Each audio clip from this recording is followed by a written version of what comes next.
ರಾಜ್ಯದ ಪಾರ್ಕ್ಗಳು ದೇವಸ್ಥಾನಗಳ ಆಗರ ಆಗಿದೆ.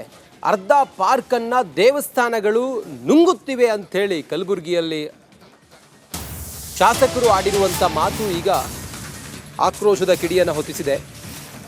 ಅವ್ರು ಹೇಳಿರೋದೇನು ಕೇಳಿದರೆ, ರಾಜ್ಯದ ಪಾರ್ಕ್ಗಳು ದೇವಸ್ಥಾನಗಳ ಆಗರ ಆಗಿವೆ, ದೇವಸ್ಥಾನಗಳು ಅರ್ಧ ಪಾರ್ಕನ್ನು ನುಂಗುತ್ತಿವೆ.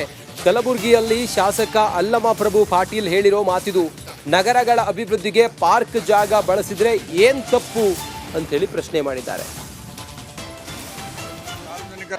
ನೋಡಿ, ಇದ್ದು ವಾಸ್ತುಸ್ಥಿತಿ, ಗ್ರೌಂಡ್ ರಿಯಾಲಿಟಿ ಮಾತನಾಡ್ತಕ್ಕಂಥದ್ದು. ಎಲ್ಲೆಲ್ಲಿ ಪಾರ್ಕ್ ಅಲ್ಲಿ ದೇವಸ್ಥಾನಗಳ ಆಗರ ಆಗಿದೆ. ನೀವು ಎಲ್ಲೇ ನೋಡ್ರಿ ಪಾರ್ಕ್ನಲ್ಲಿ ಆ ಬಡಾವಣೆಯ ಜನರು ಹೋಗಿ ಒಂದು ಗುಡಿ ಕಟ್ಟಿಕೊಂಡು ಈಶ್ವರಲಿಂಗ ಸ್ಥಾಪನೆ ಮಾಡಿ ಹನುಮಂತರ ಗುಡಿ ಮಾಡಿ ಅರ್ಧ ಪಾರ್ಕ್ ಏನಪ್ಪ ಅಂದ್ರೆ ಆಗ್ತಕ್ಕಂಥ ಪರಿಸ್ಥಿತಿಯಲ್ಲಿ ಅದಕ್ಕೊಂದು ಪರ್ಮಿಷನ್ ಯಾರೇ ತೊಗೊಳ್ಳಿ, ಆ ಪಾರ್ಕ್ನಲ್ಲಿ ಸಾರ್ವಜನಿಕ ಅಂತೂ ಜಾಗ ಬೇಕಾ? ಸಾರ್ವಜನಿಕ ಮನೆಗಳು ಬಿಟ್ಟ ಮ್ಯಾಗ ಜಾಗ ಎಲ್ಲಿ ಇರಲ್ಲ, ಪಾರ್ಕೇ ಬಿಟ್ಟಿರ್ತಾರೆ. ಸಾರ್ವಜನಿಕ ಉದ್ಯಾನ ಪಾರ್ಕ್ ಬಿಟ್ಟು ಸಾರ್ವಜನಿಕರ ಆಸ್ತಿ ಅಂತೇಳಿ ನಾವು ಪ್ಲ್ಯಾನಿಂಗ್ನ ಅಡಾಪ್ಟ್ ಮಾಡಿದ್ರೆ ಪ್ರಶ್ನೆ ಬರೋಂಗಿಲ್ಲ.